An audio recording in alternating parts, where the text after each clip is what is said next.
ನಿನ್ನ ಅಣ್ಣ ನನಗೆ ಹೊಡೆದ್ಬಿಡ್ತಾನೆ ಅಷ್ಟೇ, ಏನಾದ್ರು ಕರೆದಿಲ್ಲ ಅಂದ್ರೆ. ಕರ್ದಿ ಐಪ್ ಕೊಡ್ತಾ ಇದ್ದೀನಿ ನಾನು ಅವಾಗಿಂದ, ಅವನಿಗೆ ಕರಿತಾ ಇಲ್ಲ, ಅವನನ್ನ ಕರಿ ಇವಾಗ. ರೂಪೇಶ್ ಬಾ, ಎಲ್ಲೋ ಇದೆಯಾ ಬಾರು. ಸೊ ಇವ್ ನಮ್ಮಣ್ಣ. ಓಕೆ, ನಿಮ್ಮ ಅಣ್ಣನ ಇಂಟ್ರೊಡಕ್ಷನ್ ಮಾಡ್ಕೊಡು ನಿನ್ನ ಸ್ಟೈಲಲ್ಲಿ. ಸುಮನ್ ಟಿವಿ ಕನ್ನಡ ಅಂತ ನ್ಯೂಸ್ ಚಾನಲ್ ಇಂಟರ್ವ್ಯೂ ಕೊಡು. ಹೋಗು ಹೋಗು ಅಷ್ಟೇ. ಅಲ್ಲ ಕುತ್ಕೊಂಡು ಹೇಳು. ಯಾರು ಇಬ್ರಲ್ಲಿ ಆಕ್ಟಿವ್ ಜಾಸ್ತಿ? ನೀನೇನಾ? ಇವನ್ ಕ್ಲಾಸಲ್ಲಿ ಮಾತ್ರ. ಮತ್ ನೀನ್ ಮಾತೇ ಆಡ್ತಾ ಇಲ್ಲ. ನಾನು ಇಂಟರ್ವ್ಯೂದಲ್ಲೆಲ್ಲ ಮಾತಾಡಲ್ಲ. ಮತ್ತೆ ಇನ್ನೆಲ್ಲಿ ಮಾತಾಡ್ತೀಯ? ಮನೇಲಿರೋವಾಗ ನಾನು ಹೈಪರ್ ಆಕ್ಟಿವ್. ಆಕ್ಚುಲಿ ಹೌದು.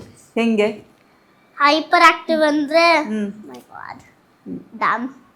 ಹೈಪರ್ ಆಕ್ಟಿವ್ ಅಂದ್ರೆ ಲೈಕ್ ಫುಲ್ ನಾರ್ಮಲ್ ಆಗಿದ್ದಾಗೆಲ್ಲ ಇದೇನೋ ತರಲೆ ಮಾಡೋಣ ಅದೇನೋ ತರಲೆ ಮಾಡೋಣ ಅಂತ ಇವನೇ. ಅಣ್ಣ ತಂಗಿ ಅಂದ್ರೆ ಯೂಶಲಿ ಜಗಳ ಜಾಸ್ತಿ ಆಡ್ತಾರಂತೆ ಅಲ್ವಾ? ಸೊ ಹೆಂಗೆ ಅಣ್ಣ ಜಾಸ್ತಿ ಜಗಳ ಆಡ್ತಾರ ನಿನ್ನ ಹತ್ರ? ನಾವಿಬ್ರು ಒಂದ್ ಚಾಲೆಂಜ್ ಇಟ್ಕೊಂತೀವಿ. ನಾವಿಬ್ರು ಫೈಟಿಂಗ್ ಆಡ್ತೀವಾ, ಯಾರ್ ಗೆಲ್ತಾರ ಅವ್ರು 1 ವೀಕ್ ತನಕ ಅವ್ರ ಅಸಿಸ್ಟೆಂಟ್ ಆಗಿರ್ಬೇಕು. ಅದು ನಮ್ ಚಾಲೆಂಜ್. ಫುಲ್ ಕಿತ್ತಾಳಲ್ಲ ಆಯ್ತಾ, ಆ ಚಾಲೆಂಜ್ ಇಟ್ರೆ ಅದೇ ಆಗದ್ ನಮ್ಗೆ. ಫುಲ್ ಅಸಿಸ್ಟೆಂಟ್ ಆಗಿರ್ತೀಯ ನೀನು.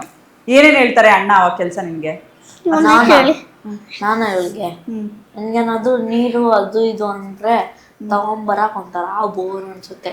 ಅವಾಗ ಇವಳಗ್ ಕಲ್ಸ್ತೀನಿ, ಇವಳೆಲ್ಲಾ ಕೆಲ್ಸ ಮಾಡ್ತಾಳೆ.